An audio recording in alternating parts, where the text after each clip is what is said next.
We usually think of our mouths for just a few things, right? Eating, talking, maybe smiling for a photo. But what if I told you your mouth is also this silent, supercritical gateway to your entire body? A gateway that, if you don't guard it, could affect everything from your heart to your brain. So let's just jump right in with a bit of a puzzle. What on earth could possibly connect a devastating disease like Alzheimer's, the health of your heart, and your toothbrush?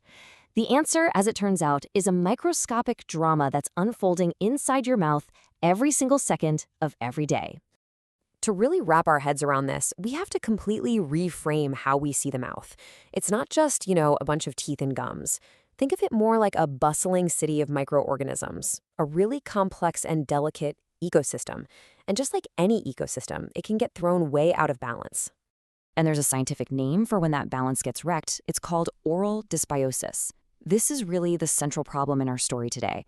It's that moment when the peace treaty between the good and the bad bacteria in your mouth is broken, and these opportunistic germs start to take over. The scale of this is just wow. Get this, over 700 different species of microbes call your mouth home. Now, when things are good, when it's in a state of balance or homeostasis, they all live together peacefully. They even form a protective barrier. But when things go wrong, a couple of key players can rise up and cause some serious, serious trouble. All right, let's meet our main villains, Porphyromonas gingivalis and Fusobacterium nucleatum.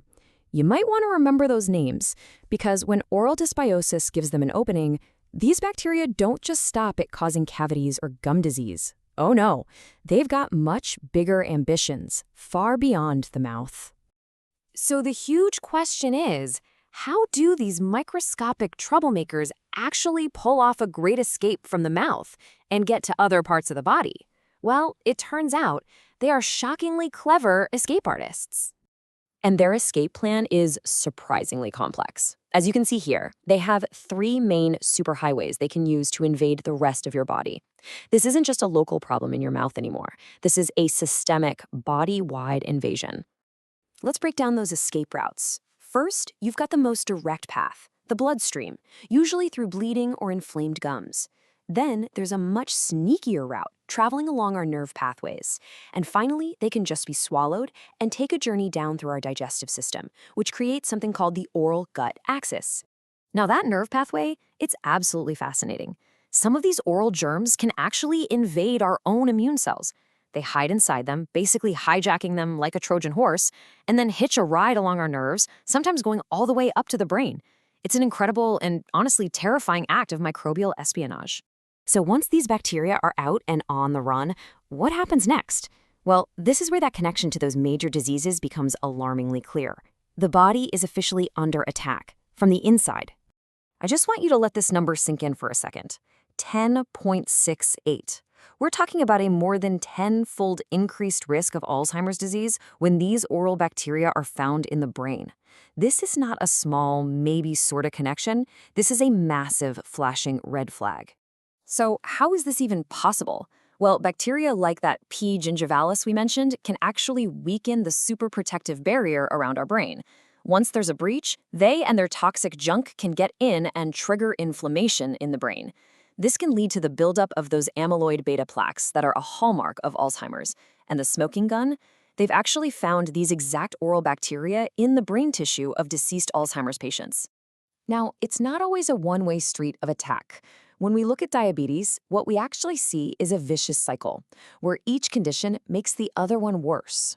So here's how that nasty loop works. The constant low-level inflammation coming from your gums can make your whole body more resistant to insulin. That makes your blood sugar harder to control. But at the same time, the high-sugar environment in a person with diabetes is like an all-you-can-eat buffet for those bad oral bacteria. It's just this dangerous feedback loop that feeds itself.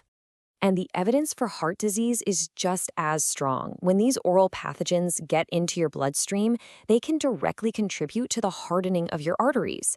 They do this by causing inflammation, damaging the delicate lining of your blood vessels, and they've even been found inside the plaque that clogs up arteries. And the danger doesn't stop with you. It can even extend to the next generation.